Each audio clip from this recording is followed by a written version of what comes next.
Pendidikan Islam. Dan ini adalah PTK saya di kelas 11 IPA 2 pada saat yang atas. Kalau misalnya dari Bapak Ibu ada yang mau pesan, ya sekolah kami siap insya Allah. Bahkan kita sama-sama cermati presentasi yang disampaikan oleh Bapak Yana Heriana. KTI dengan judul meningkatkan keterampilan bermain suling dengan puji syukur alhamdulillah saya dapat berdiri di sini dengan suatu kehormatan bagi saya sebagai guru kelas 1, di mana saya mengikuti lomba karya tulis ilmiah dengan judul penerapan metode role playing untuk meningkatkan kreativitas siswa pada pembelajaran akidah akhlak di kelas 1A MI Arinaya Kota Bandung. Penelitian yang saya buat adalah penelitian mikro, yaitu kecil, di mana guru sendiri yang meneliti, siswa sendiri yang diteliti, kemudian tempat teliti juga sama, yaitu sekolah sendiri. Jadi dengan demikian penelitian tindakan kelas ini mempunyai tujuan untuk memperbaiki ataupun meningkatkan proses pembelajaran yang dianggap masih kurang oleh guru. Sebelum melakukan PTK, guru itu selalu mempunyai latar belakang mengapa PTK dilaksanakan. Salah satunya adalah latar belakang yang saya alami adalah ini. Pertama, kurangnya keaktifan siswa pada saat pembelajaran akidah akhlak berlangsung, di mana tidak seluruh siswa aktif mengikuti pembelajaran. Sehingga saya berpikir, bagaimana metode apa yang harus saya berikan yang tepat, ataupun dengan cara apa tindakan yang harus lebih baik lagi sehingga pembelajaran akan tercapai dengan baik. Latar belakang masalah yang terjadi nomor 2 adalah yaitu metode pembelajaran yang kurang tepat, sehingga banyak siswa yang aktif dengan, kalau masih kecil, aktif dengan dirinya sendiri, bermain dengan temannya, tidak kondusif, tidak bisa difokuskan atau dikondisikan oleh guru kelas 1. Kemudian nomor 3 yaitu latar belakangnya ada ketegasan belajar yang belum dilaksanakan. Dari hasil evaluasi 40% siswa kelas 1A keaktifan yang kurang dan belum maksimal ketegasan belajarnya, dan 20% itulah hasil yang tidak memuaskan bagi guru sehingga diadakan PTK ini. Tentu saja ada batasan rumusan pun berhubungan dengan metode apa yang akan ditampilkan sehingga pembelajaran akan lebih baik. Dengan demikian tujuan penelitian pun disusun untuk mengetahui satu, perencanaan penerapan metode role playing,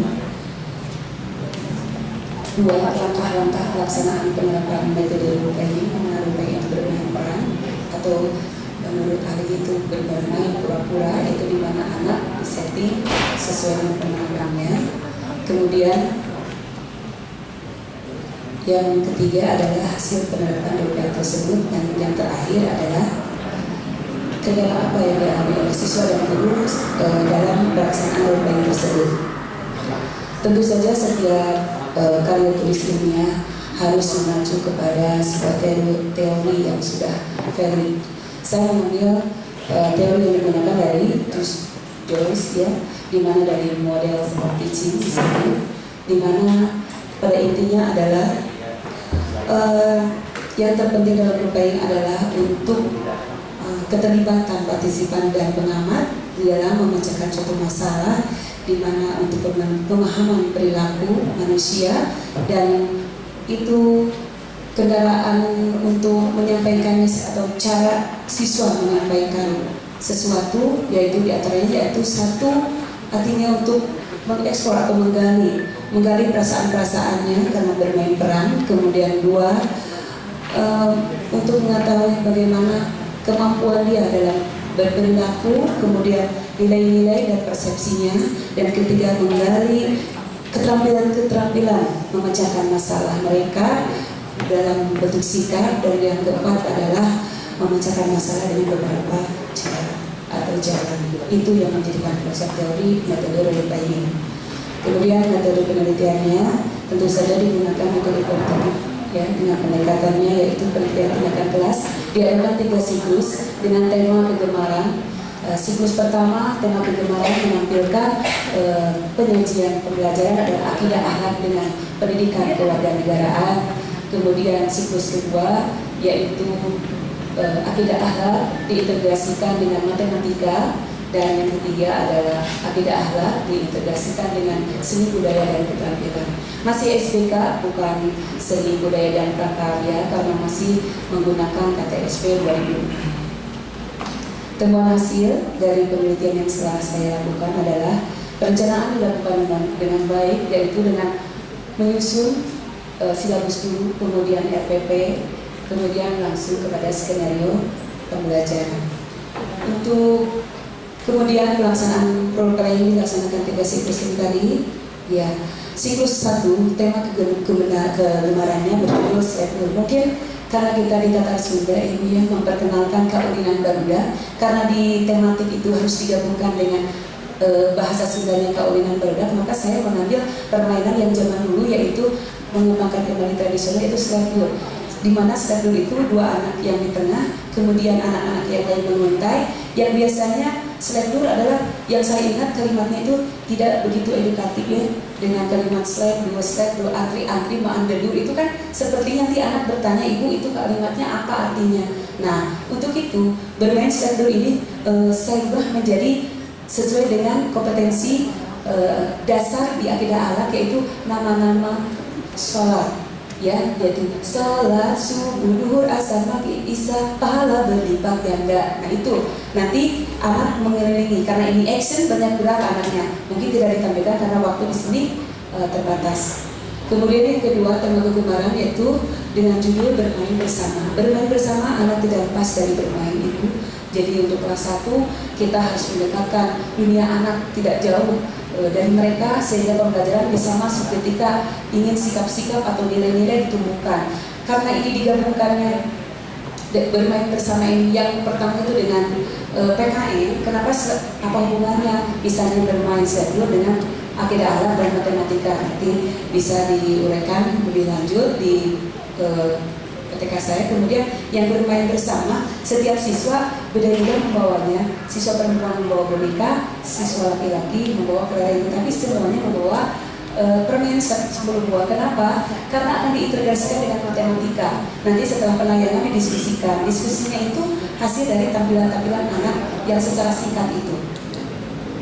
Kemudian yang ketiga adalah kegemaran judul lomba mewarnai kaligrafi. Anak pun tidak lepas dari warna itu, warna-warni, coret-coret, itulah dunia anak. Nah, diarahkanlah, dan memang ada kompetensi dasar di seni rupa, yaitu mengenal unsur rupa, maka diadakanlah bermain peran lomba mewarnai kaligrafi. Kaligrafinya tentu saja yang berhubungan dengan kompetensi dasar akidah akhlak yang sedang dipelajari, yaitu tentang Al-Khaliq, Allah Maha Pencipta. Jadi kesemuanya diintegrasikan karena ini tematik. Kalau tematik seluruh mata pelajaran diintegrasikan. Apalagi kalau mata pelajaran akidah akhlak merupakan harapan untuk pendidikan karakternya, ada mata pelajaran yang diampu di madrasah ibtidaiyah dari kelas 1 sampai kelas 6, dan itu merupakan perwujudan dari tujuan nasional, yaitu berakhlak mulia. Ya, kemudian cerdas berakhlak mulia itu nampak sekali di pendidikan akidah akhlak. Nah, untuk menyampaikan sikap-sikap nilai-nilai itu, maka untuk kelas 1 itu diperlukan metode yang paling tepat sehingga anak tidak merasa jenuh. Hasil penerapan metode pembelajaran ini dapat ditoleransi sebagai berikut. Selama pengamatan, guru itu membuat pengamatan dari untuk kreativitasnya, yaitu aspek keaktifan dicapai 94% siswa aktif saat pembelajaran berlangsung, itu setelah siklus ketiga ya. Kemudian aspek interaksi mencapai 99% siswa mampu berinteraksi dengan teman sekelas maupun sekelompok. Dan 3, aspek inovasi mencapai 92% siswa mampu berinovasi dalam pembelajaran. Kesimpulannya, yaitu perencanaan dalam penerapan metode role playing untuk meningkatkan pembelajaran akidah akhlak di kelas 1A dilaksanakan dengan penyusunan silabus, RPP, dan skenario perbaikan. Perbaikan di sini perbaikan pembelajaran tentunya. Kemudian pelaksanaannya 3 siklus Aspek yang dinilai adalah keaktifan, interaksi, dan inovasi. Dan hasil yang didapat adalah sebagai berikut. Siklus pertama, keaktifan mencapai 73%, aspek interaksi 71%, dan aspek inovasi 69%. Siklus 2, aspek keaktifan mencapai, itu bukan keaktifan, interaksi ya Bu. Interaksi mencapai 75%, 77%, dan inovasi 71% betul. Siklus 3, aspek keaktifan mencapai 94% dan interaksi 90%, 99%, dan inovasi 90%, 92%. Demikianlah. Adapun kendala yang dihadapi sesuai dengan tujuan tadi penelitiannya ada nomor 4 adalah kendala. Apakah kendalanya? Kendalanya yang dihadapi adalah satu, waktu yang terbatas. Ibu dan Bapak perlu diketahui kalau di EDI Alumaya ataupun dimanapun ada 35 menit akan membaca pelajaran. Nah itu harus ditampilkan. Mungkin kalau untuk settingan pemaparan itu anak memang memerlukan waktu yang agak panjang seharusnya. Jadi mungkin tidak keseluruhan anak ambil menjadi peran utama. Tetapi dengan demikian sudah nampak keaktifan dibandingkan sebelum diadakannya metode role playing.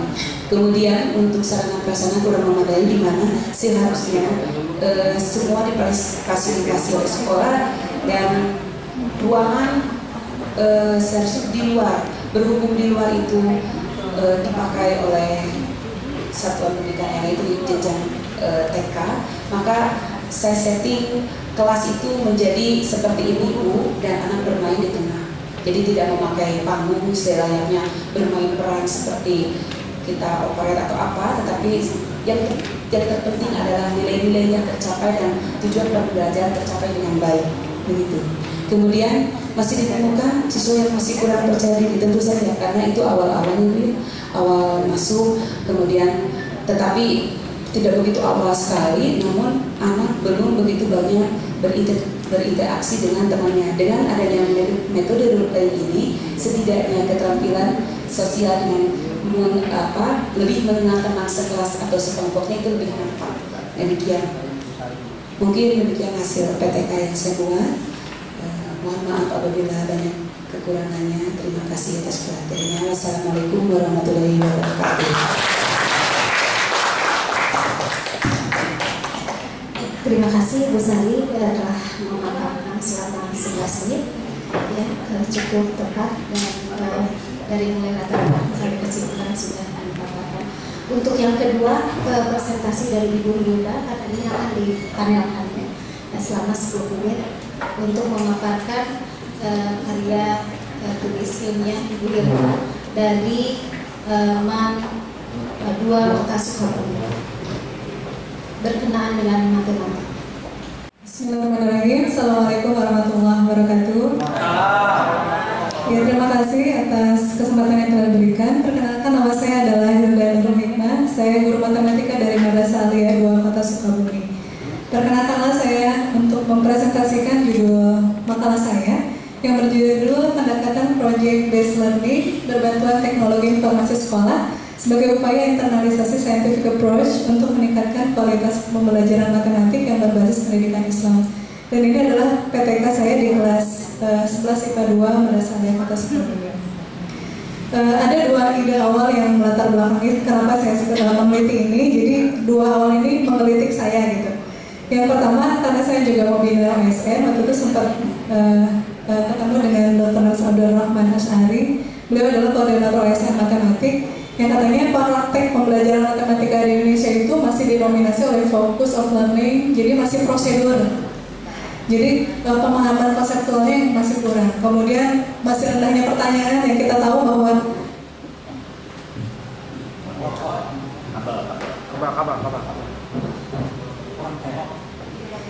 kalau anak belajar matematik ketika ditanya biasanya langsung nunduk semuanya gitu, karena malu atau karena nggak paham. Ya seperti ini katanya. Kemudian ide lainnya dari perubahan kurikulum 2013 yang di Kemenag itu kan baru akan diimplementasikan tahun ini. Dan saya waktu itu pernah ikut BIMTEK-nya, ada rasa penasaran. Rasa penasaran itu yang katanya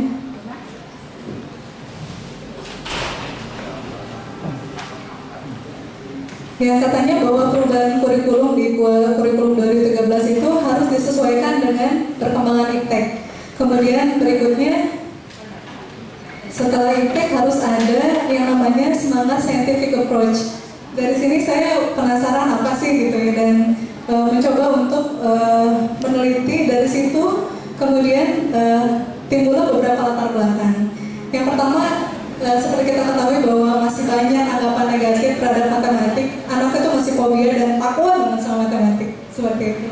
Kemudian salah satu dari bagian dari matematik adalah geometri, dan hasil dari analisis yang saya lakukan di sekolah bahwa geometri itu masih menempati posisi yang dirasa sulit, dan kendalanya yaitu masalah visualisasi. Jadi kata mereka kalau udah gambar-gambar matematik itu ngabstrak banget, nggak ngerti karena nggak jelas gambarnya. Nah kemudian dari situ juga yang latar belakang berikutnya kayaknya perlu adanya pembelajaran yang sesuai dengan tingkat kognitif anak. Kayaknya perlu pembelajaran yang harus gaul dengan mereka gitu. Kemudian yang kelima, scientific approach itu yang ternyata di dalam scientific approach itu lebih kepada pengarahan akhlak. Sangat nyambung dengan pendidikan Islam yang ada di Kemenang seperti itu. Kemudian yang keenam, masih kurangnya optimalisasi penggunaan teknologi di sekolah. Oleh karena itu, saya rasa perlu suatu inovasi pembelajaran yang menerapkan semangat internalisasi scientific approach ini di dalam pembelajaran matematik dalam rangka implementasi kurikulum 2013 yang baru akan diimplementasikan tahun ini di Kementerian Agama. Nah, yang saya gunakan di dalam penelitian ini yaitu saya menggunakan pendekatan project based learning. Yang saya lihat di kurikulum 2013 itu ada beberapa pendekatan yang bisa pakai scientific approach.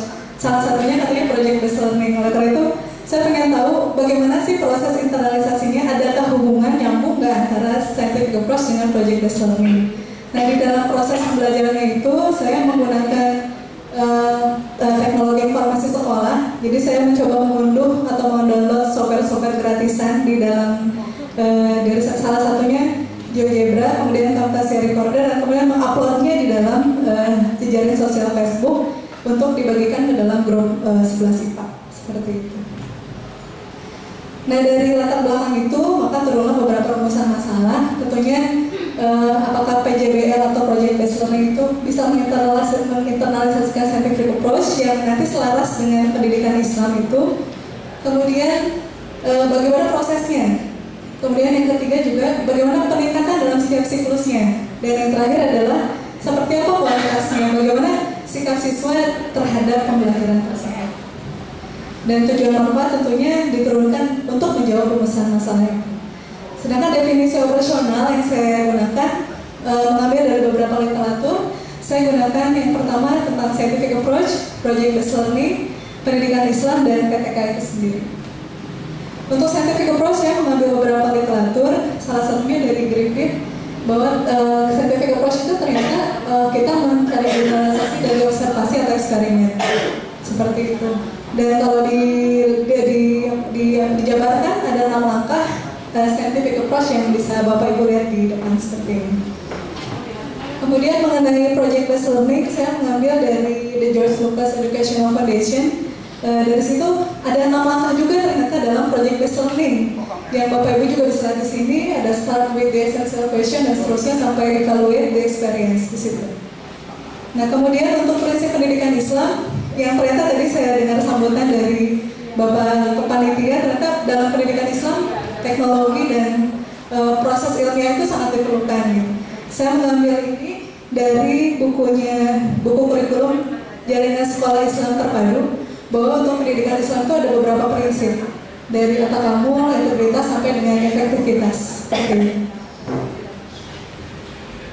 Untuk tempat, waktu, dan objek dari baru kemarin semester 1 saya mengambil kelas 11 IPA 2 dan saya mengambil materi ini Pak, garis simbol lingkaran tapi tidak garis simbolnya. Jadi saya pengen tahu konsep dasar geometrinya, sudut, jarak, dan seterusnya. Kemudian karena PTK tentunya satu kelas, saya menggunakan beberapa instrumen dalam observasi, tes formatif siklus, post test, skala sikap, dan beberapa perangkat pelajaran. Ini adalah jadwal penelitian yang saya lakukan. Seminar PTK ini sempat saya seminarkan di sekolah dan mendatangkan beberapa teman MGMP dari Madrasah aliyah yang lainnya. Dan untuk ada yang kurang di laporan saya, di situ tidak ada anggaran biaya. Saya lampirkan di proposal, barangkali nanti dibutuhkan seperti itu. Ini adalah prosedurnya, seperti yang tadi Ibu katakan juga, Ibu penyidik sebelumnya katakan, seperti inilah prosedur untuk PTK. Jadi selalu diawali dengan refleksi awal, kemudian siklus 1, kemudian RPP-nya bagaimana, kemudian evaluasi, analisis dan refleksi. Kalau tercapai baru kita sampai ke siklus berikutnya sampai dengan siklus yang terakhir, sampai dengan siklus yang ketiga. Nah, kemudian untuk hasil penelitian dan pembahasan saya bagi menjadi 4 bagian. Yang pertama yang pola hubungan antara SINTAP PJBL dengan scientific approach. Karena kalau dilihat antara scientific approach sama PJBL itu ternyata nyambung banget, Bu. Jadi memang selaras. Jadi memang yang ada di kurikulum dari 2013 harus scientific approach, salah satunya bisa dengan pakai project based learning, itu memang ada kaitan SINTAP-nya. Dan saya juga menyimpulkan, oh memang ya juga seiring dengan prinsip pembelajaran Islam. Jadi memang sudah top banget kalau kayak seperti ini. Jadi perkembangan anak siswanya nanti bisa terukur juga. Gitu. Kemudian pembahasan yang kedua saya ambil dari lembar observasi. Teman yang observer yang mengobservasi saya mengundang 2 teman guru saya di situ. Jadi mereka mengobservasi tiap siswa, dan ini adalah hasil rangkumannya dari siklus 1, siklus 2, siklus 3. Aktivitas siswa terus meningkat seperti itu. Kemudian pembahasan yang ketiga ini adalah saya ambil dari tes evaluasinya, tes formatifnya tentunya pada pembelajaran itu ada tes formatif, ketuntasan belajar dan daya serap. Saya ambil dari kategori ini dari Depdikbud, dan ternyata memang kategorinya masih sangat baik. Cuma saya juga masih butuh penelitian lanjutan, Pak Bu. Di sini ada ternyata malah menurun dari setiap siklus, tapi masih sangat baik sih. Jadi saya pikir tidak terlalu bermasalah gitu. Cuma nanti kalau ada kesempatan mungkin bisa saya teliti lagi kenapa bisa menurun bukannya menaik. Kemudian ini adalah persentase prestasi anaknya dari tes formatif 1, 2, 3 sampai dengan post test, dan ada di dalam kriteria yang tinggi juga seperti itu. Kemudian ini dari lembar skala sikap, saya memberikan 3 bukan yang tidak berlebihan, ada 4 pertanyaan. Yang pertama pertanyaan positif, bagaimana sikap mereka kepada pembelajaran project based learning, kemudian apakah mereka tidak tertarik dan seterusnya, dan alhamdulillahnya semuanya memberikan respon yang baik seperti itu. Kemudian untuk kesimpulan, saya mengambil 3 kesimpulan. Yang pertama, pendekatan project based learning punya tahapan yang selaras dengan scientific approach. Jadinya dalam perkembangan teknologi yang nantinya bisa dalam menyongsong kurikulum dari 2013 dan seiring dengan pendidikan Islam tadi. Kemudian yang kedua dari analisis lembar observasi dan skala sikap, kemudian dalam formatif post test tadi kita lihat semuanya ada peningkatan dari setiap siklus. Kemudian yang terakhir itu penggunaan teknologi informasi sekolah, yang saya coba mendownload software GeoGebra, kemudian saya rekam dalam Camtasia Recorder dan diupload di dalam jejaring sosial Facebook. Ternyata memberikan respon yang baik, Bu. Jadi mereka ternyata tidak hanya update status gitu di Facebooknya, tapi mereka juga bisa sekalian belajar dari Facebook seperti itu. Kemudian untuk saran, rupanya mudah-mudahan nanti bisa dilakukan penelitian secara eksperimen, jadi nanti bisa diambil 2 sampel, tidak hanya PTK gitu Pak Bu. Dan tentunya saran berikutnya, guru harus banyak juga untuk belajar teknologi, karena yang saya lihat di kelas kadang anak-anak tuh lebih pintar dibanding gurunya gitu. Mereka dikasih sekali software tapi udah langsung menguasai dibanding gurunya.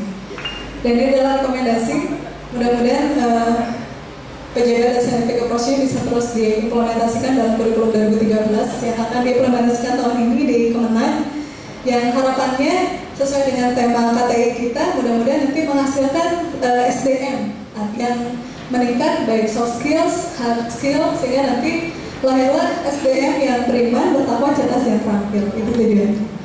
Dan ini literatur yang saya pakai.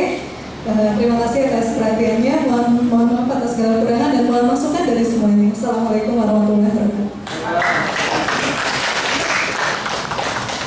Terima kasih Ibu Hilda dan Ibu Sari. Dua-duanya penelitiannya penelitian tindakan kelas dengan 3 siklus. Ibu Sari meningkatkan ke kreativitas dengan dibangun 3 komponen, kemudian Ibu Hilda internalisasi dengan sikap pada TIK. Untuk itu 10 menit mendatang kepada peserta dipersilakan untuk bertanya terlebih dahulu atau ingin mengomentari apa yang sudah disampaikan Ibu Sari dengan Ibu Hilda sebelum kami serahkan kepada Dewan Juri. Ya, disebut namanya Ibu. Saya bertanya kepada penyanyi yang pertama ya. Tadi Ibu untuk indikator ada indikator keaktifan interaksi dan inovasi ya untuk keaktifan siswa. Nah, di muka kalau tidak salah Ibu memberikan teori ya, grand teori untuk bermain peran itu ada 4 poin di sana. Kalau boleh saya tahu sinkronisasinya antara grand teori dengan indikator yang Ibu jadikan alat ukur di itu di aktivitas belajar siswa itu di mananya ya Bu? Yang pertama itu untuk Ibu, yang kedua untuk dua-duanya tadi tidak disebutkan bahwa kriteria keberhasilan PTK-nya itu seperti apa untuk yang kedua-duanya, dan untuk penyanyi kedua rumusan masalah kalau nggak salah itu ada 4 dan yang keempat itu bicara masalah kualitas. Yang keempat itu standar ukur kualitas di sana apa? Terus untuk indikator aktivitas siswa yang di sana ada gambar grafiknya, aktivitasnya itu apa? Aktivitas siswanya di sana untuk indikatornya tidak disebutkan, jadi mohon untuk disebutkan.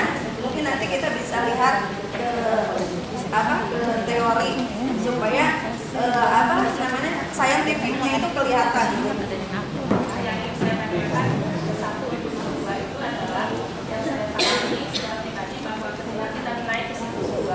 Itu berdasarkan dari siklus 1. Nah, mungkin tadi Bapak Ibu berdua saya kurang paham apa yang menjadi referensi dari setiap siklus sehingga Ibu melakukan siklus itu. Sehingga mungkin Ibu tadi sehingga nilainya agak berbeda karena saya pikir tadi saya nggak tahu perubahan apa yang dibuat perbedaannya dari siklus 1 ke siklus 2. Kemudian yang terakhir untuk Ibu yang dari Anggun namanya. Itu saya sepakat dengan PCTL itu sangat identik dengan sertifikat pramudia. Tapi ketika Ibu mau hubungkan dengan yang sama pendidikan Islam dengan karakter pendidikan Islam, itu Ibu menemukan modal yang sama. Kalau hanya pendekatannya sertifikat bukan dengan pendidikan Islam, kayaknya kurang dari satu kali. Terima kasih kepada Ibu penanya kepada saya tentang apa hubungannya teori yang tadi saya paparkan dengan hasil dari kriteria atau aspek penilaian setiap pengamatan di PTK saya.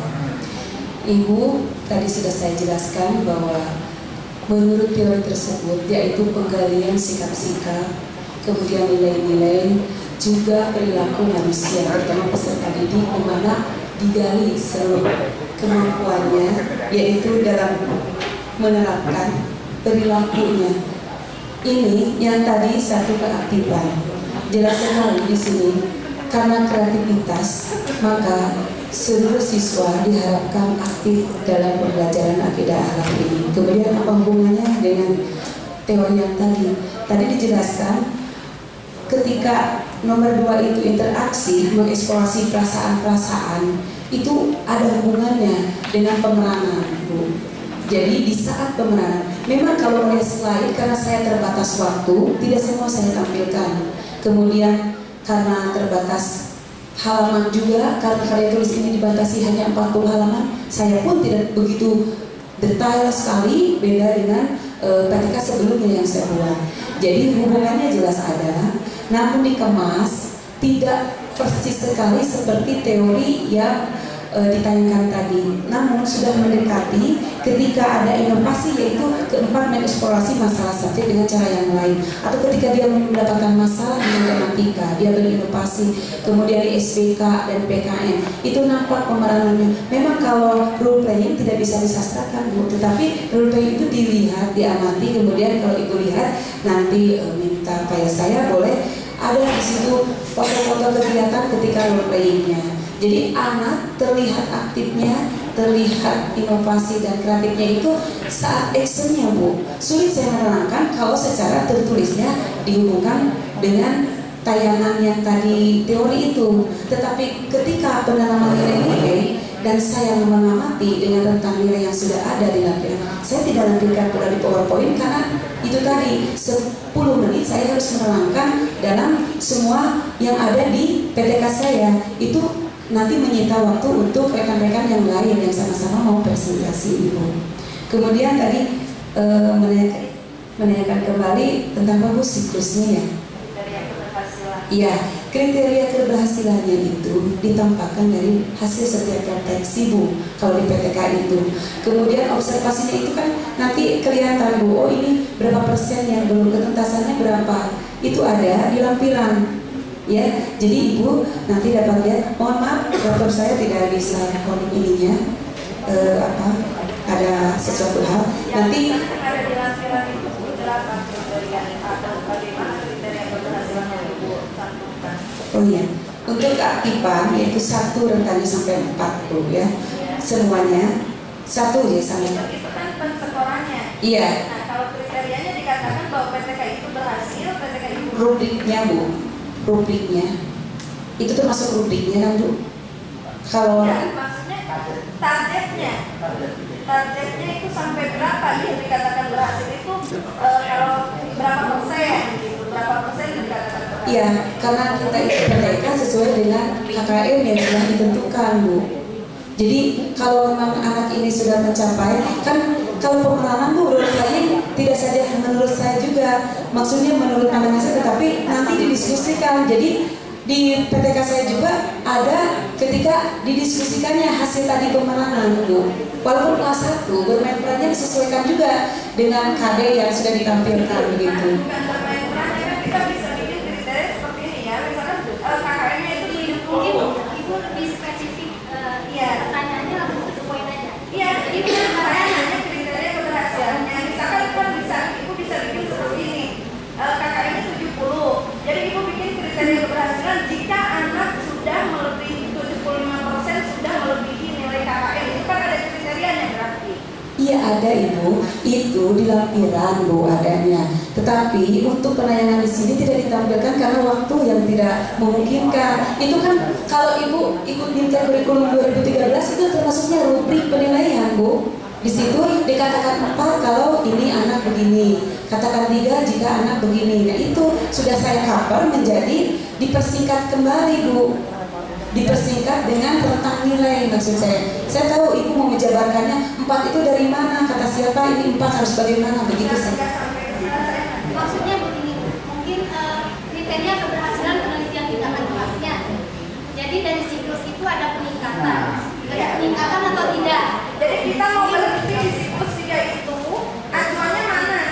Ada di pembahasan antar siklus Bu, diterangkannya di sini, tidak di PowerPoint tadi. Karena tadi keterbatasan waktu yang harus simpel sesuai dengan abstrak saya Bu. Sebetulnya kalau Ibu mau lebih simpel, kalau menurut saya Ibu cantumkan. Kalau KKM 70, Ibu cantumkan kriteria keberhasilan itu jika seluruh aktivitas atau hasil belajar siswa 75% telah melebihi KKM.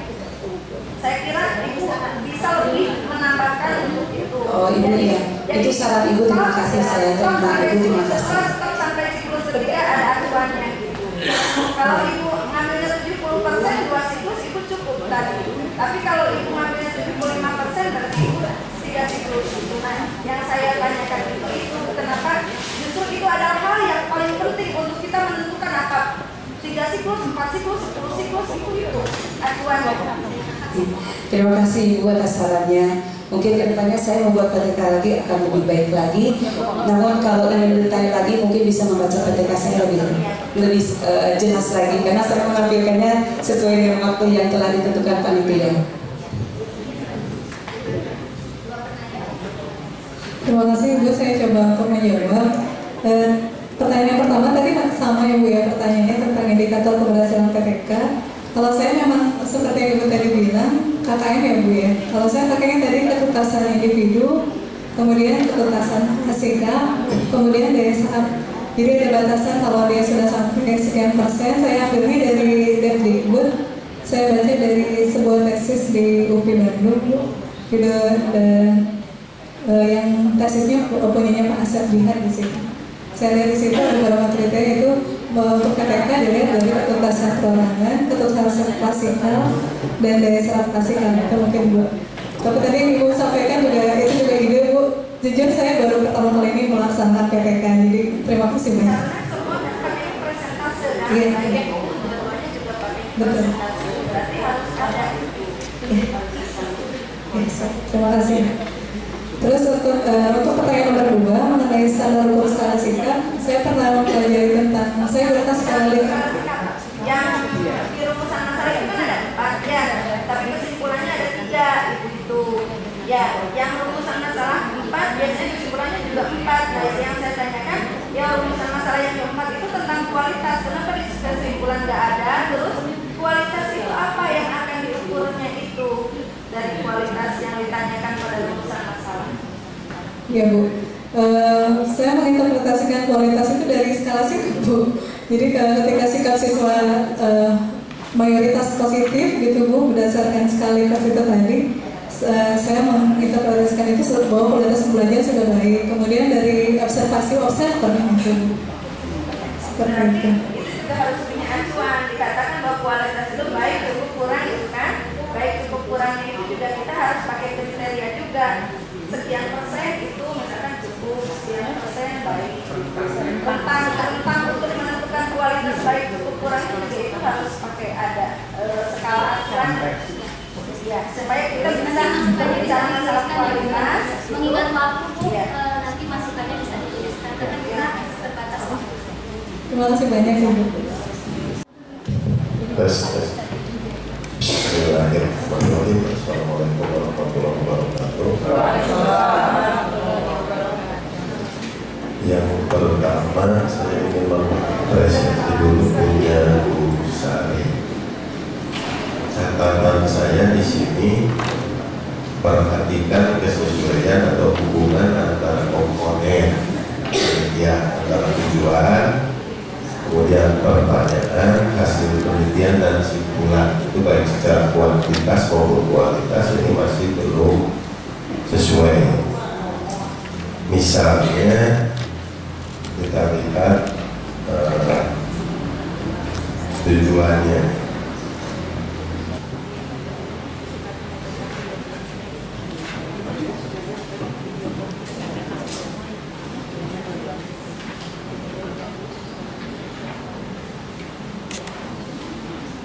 Pembatasan masalahnya dulu ya, pembatasan masalah ada 5, kemudian tujuannya jadi 4. Jadi padahal penelitian itu harus meneliti masalah yang sudah dibatasi.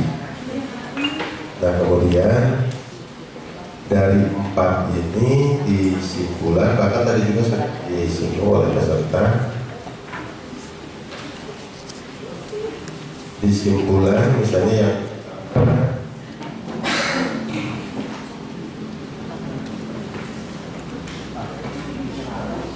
yang pertama perencanaan, kemudian di tujuan perencanaan, kemudian pelaksanaan, hasil, kendala, itu 4.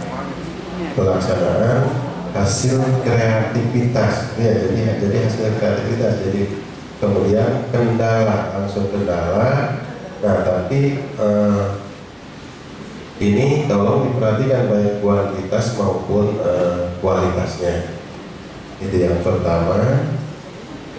Kemudian di dalamnya itu ada metode, ini menggunakan metode deskriptif ya, bukan PTK. Lihat halaman 7.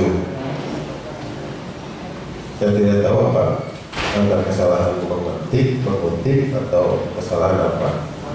Metode penelitian di halaman 7 alinea 2 berdasarkan apa yang diinformasikan dalam penelitian, maka metode yang digunakan adalah metode deskriptif dengan pendekatan kualitatif dan seterusnya.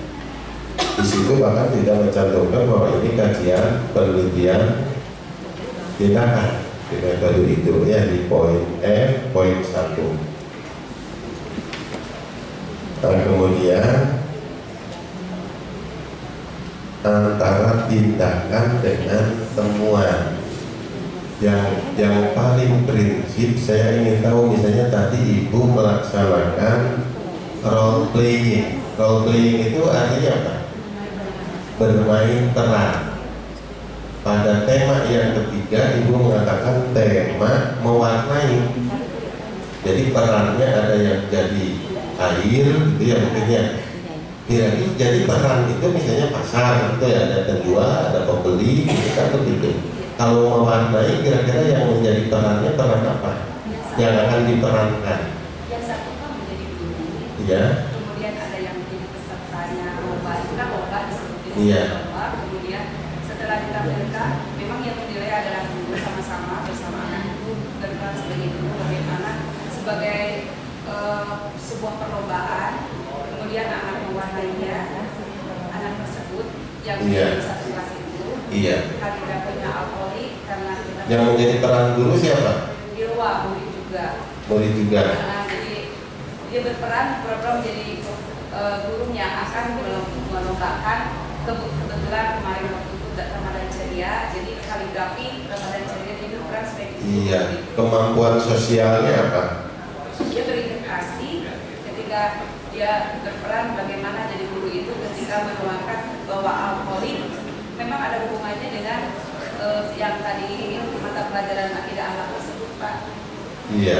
Iya. Kemudian dari mulai dikaitkan dengan SPK waktu itu karena memang unsur seni rupanya ada disiplin apa untuk SHM dan Tematik. Iya, tematik namanya kalinya khusus seni rupanya ada dikaitkan dengan akidah akhlak. Jadi di sini Pak di role play ini yang ketiga adalah anak berperan sebagai guru, yang lainnya mengikuti seperti peserta lomba. Kemudian ketika dia Ada berapa peran? 3 Pak, itunya apa anaknya yang jadi panitia, berperan jadi panitia langsung membagikan, ada yang jadi guru, ada yang jadi peserta. Ya, jadi lomba mewarnai. Ya, Lomba mewarnai. Ya, Lomba mewarnai kaligrafi di sehingga dalam ruangan itu dikelompok-kelompokkan. Dia berperan sebagai guru bahwa setiap kita kalau Sabtu kan suka ada seni. iya. Kemudian refleksinya bagaimana refleksinya? Ya, anak lebih memahami lagi sikap-sikap nilai-nilai yang ditanamkan di agama Islam itu ketika menerangkan alkoholiknya itu, akidah akhlaknya itu. Oke. Kemudian yang berikut mengenai simpulan atau kesimpulan. Simpulan dan saran halaman 35 tentang penulisan juga biasanya habis A itu 1, bukan A kecil. Ini simpulannya kok sepertinya bukan simpulan hasil penelitian. Saya bacakan perencanaan dan dalam menerapkan metode role playing untuk meningkatkan kreativitas dalam pembelajaran akidah atau satu pada saat Hidayah Kota Bandung sangat diperlukan sehingga pelaksanaan ini simpulan hasil penelitian atau konsep ibu? Ini dari hasil yang ditindakkan itu bahwa sebelum melakukan KTK kan harus merencanakan. Iya, tapi ini sepertinya bisa membuat tanpa penelitian juga ya? Beliau ini membuat sendiri, Pak, disusun sendiri. Ya, ini iya artinya bisa dibuat tanpa penelitian juga ya sebulan itu.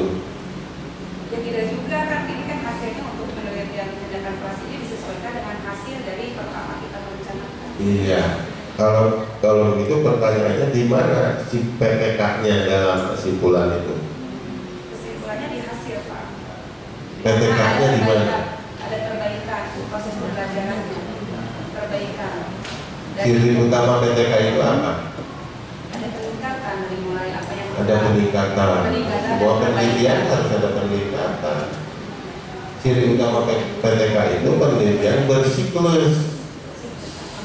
Itu ciri utama PTK. Jadi harusnya simpulan itu ya simpulan merujuk ke siklus. Siklus pertama secara umum bagaimana, gitu ya. Kemudian siklus pertama simpulannya bagaimana, siklus kedua simpulannya bagaimana, itu nanti diperhatikan, gitu ya. Oke, saya kira Ibu Sari, kemudian untuk Bu Hilda, sekalian saja saya langsung ya. catatan saya di sini tekankan fokus atau masalah pokok dan indikator pemecahannya.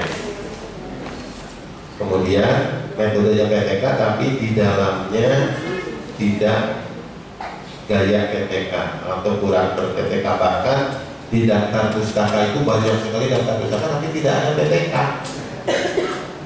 Itu ya, harusnya kan ada PTK kalau metodenya PTK.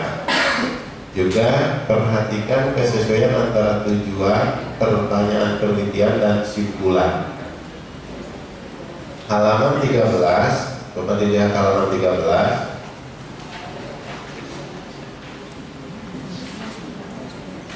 Yang juga tadi ditayangkan oleh Ibu.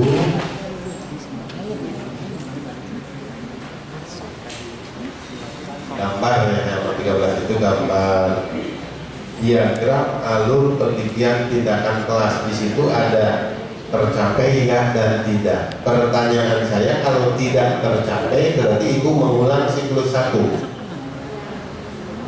Kenapa?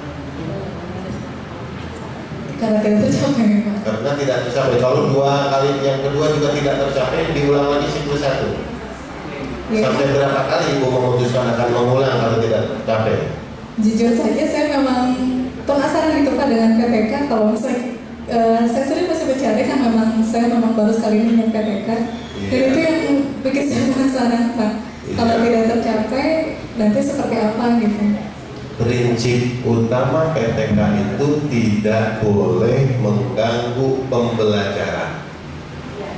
Kalau Ibu mengulang satu materi berarti mengganggu pembelajaran, karena nanti di akhir ada pembahasan atau ada kompetensi yang dipakai waktunya.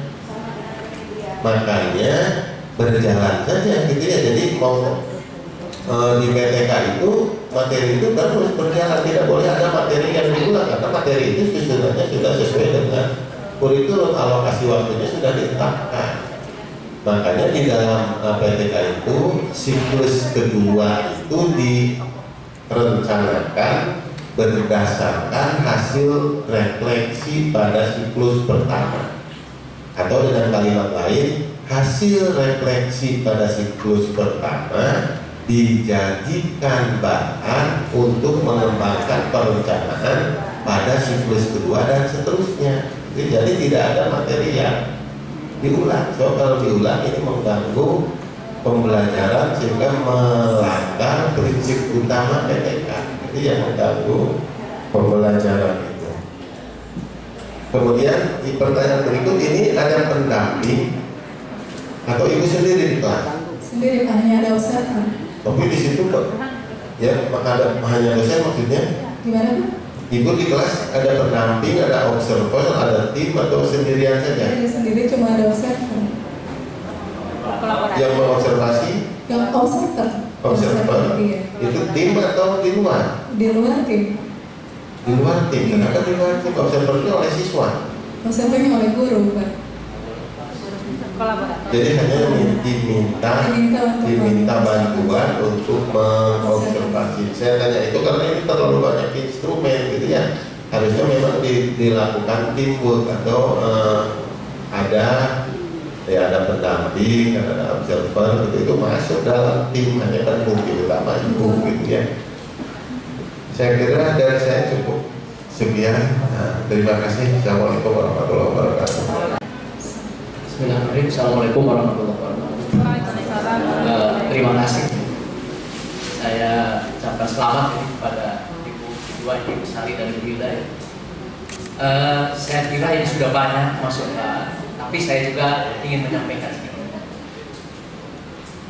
sebagai pengetahuan, Ibu yang namanya PTK itu harus berangkat dari kenapa kita melakukan PTK. PTK tadi sudah disinggung tujuannya untuk memperbaiki atau meningkatkan bagaimana kualitas pembelajaran di dalam kelas. Nah, kelasnya itu harus kelas kita sendiri, bukan kelas orang lain. Ibu ngajar di kelas 1 ya, bisa. Bu Hilda juga ngajar di kelas, sudah bagus ya. Jadi ngajar di kelas sendiri. Kemudian permasalahannya itu harus berangkat dari permasalahan di dalam kelas itu. Katakan tadi ibu kenapa memilih role play, bermain peran? Kenapa memilih bermain peran? Tentu kan latar belakangnya tadi kan ada masalah. Masalahnya itu tidak aktif kata ibu tadi gitu kan? Karena banyak siswa yang tidak aktif, maka saya ingin merubah suasana dalam kelas supaya lebih aktif. Tapi kenapa memilihnya itu memakai role play, bermain peran? Nah, ya, itu harus ada alasan ya. Alasannya itu berangkat dari mungkin hasil penelitian terdahulu,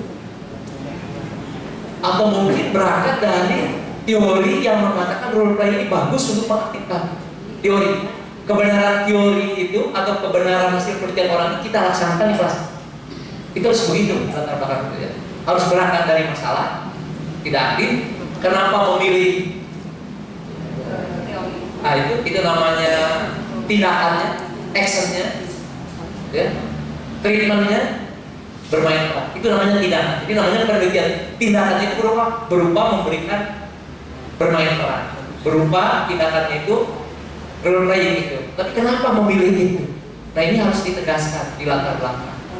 Sehingga jelas kita, oh ini yang saya pilih itu alatnya ini, tindakannya itu yang saya pilih. Tapi tindakan yang dipilih tentu harus punya dasar. Apa dasarnya? Tadi saya sebut dasarnya itu bisa ada dua kemungkinan. Satu dari hasil penelitian terdahulu, mungkin dari skripsi, tesis atau PTK orang lain yang menguatkan bahwa si role play itu bagus, telah dicobakan. Yang kedua, mungkin ada buku, ada pendapat yang mengatakan metode ini baik untuk meningkatkan itu. Nah, dari dua kajian itu boleh salah satu, boleh dua-duanya yang bagus itu kan. Kita ingin mencoba di kelas kita karena tujuannya ingin mengaktifkan. Nah, ibu juga sama, Bu Hilda juga. Kenapa ini bermain balon apa tadi? Tindakannya itu project PJL itu ya. Nah, kenapa ini? Tadi karena bukan aktif ibu masalah keberhasilan tadi ya. Rendahnya tingkat keberhasilan. Tapi kenapa memilih itu, tidak memilih yang lain tindakan? Nah ini perlu ada garis bawah. Kenapa memilih tindakan ini, actionnya itu, tindakan itu, treatmentnya, perlakuan itu, kenapa memilih itu? Tidak memilih yang lain. Padahal banyak yang lain yang bisa untuk meningkatkan prestasi dalam belajar matematik di ibu. Kita harus tegas. Nah, dasarnya dari mana? Dasarnya sama seperti tadi dari literatur pendahuluan tadi. Kita dahulu. Kemudian yang kedua kepada ibu berdua juga ini tidak jelas kenapa tadi ada siklusnya sampai 3. Nah, ini sudah dipertanyakan ya.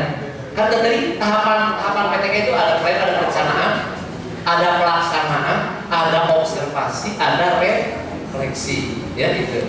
Jadi siklus 2 tadi sudah disinggung oleh profesor saya, Pak Mulyo, harus berdasarkan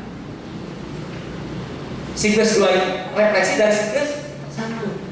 Nah ini kurang tegas ya, kurang tegas. Karena itu tadi ada yang sudah dari peserta yang bertanya, apa ini dasarnya? Apakah KM, apakah daya serap? Itu harus jelas.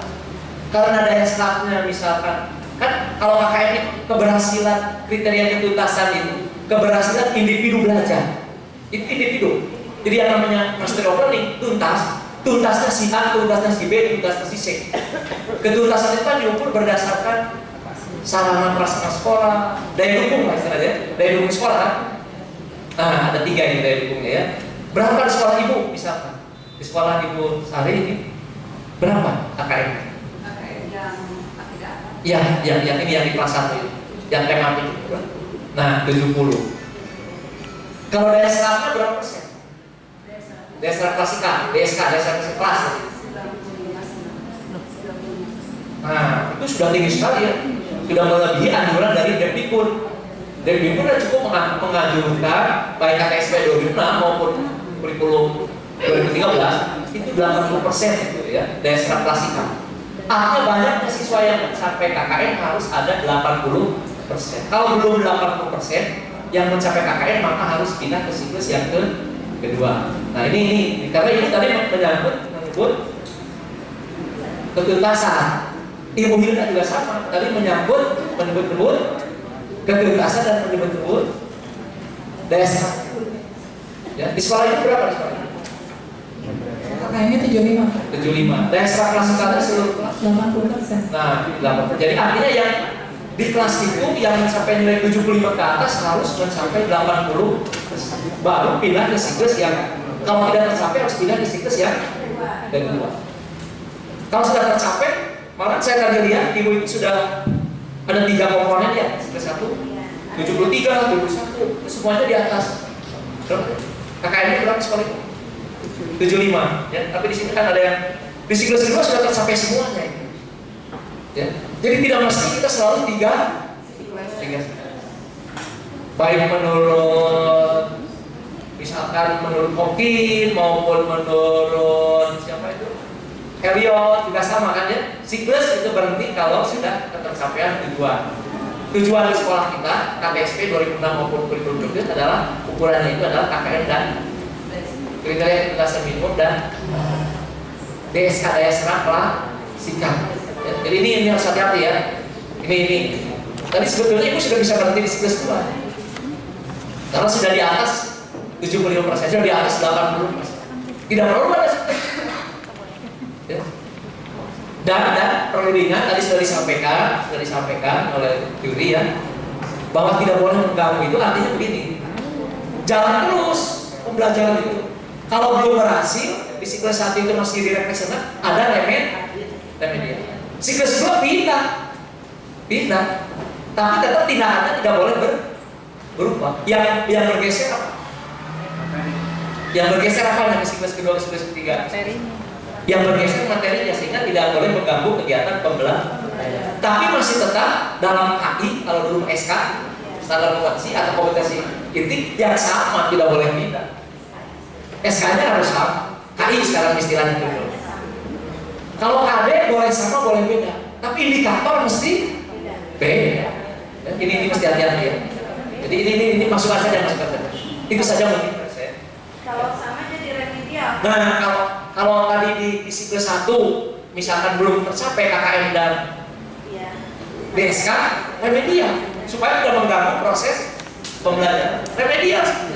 Nanti siklus 2 pindah materinya, tapi masih dalam KI atau SK yang sama. Kalau KD boleh sama, boleh tergantung panjang pendeknya bahasa. Tapi indikator mesti berubah. Tapi tindakan jangan berubah. Karena judulnya tadi tindakannya ada satu. Ibu Rupai itu di sini. Project ya, itu saja. Ya, makasih. Terima kasih. Terima kasih pada dewan juri yang telah memvalidasi karya tulis Ibu Sari dengan Ibu Hilda. Mudah-mudahan semua pembahasan menjadi masukan bagi kedua penulis untuk tidak putus asa meskipun pertama dan terus mencoba penelitian ini. Baik Ibu Bapak sekalian, untuk sesi pertama saya sudah dengan 2 pengaji dan tugas saya sebagai moderator sesi pertama telah tuntas. Saya akhiri, billahi taufik wal hidayah. Assalamualaikum warahmatullahi wabarakatuh.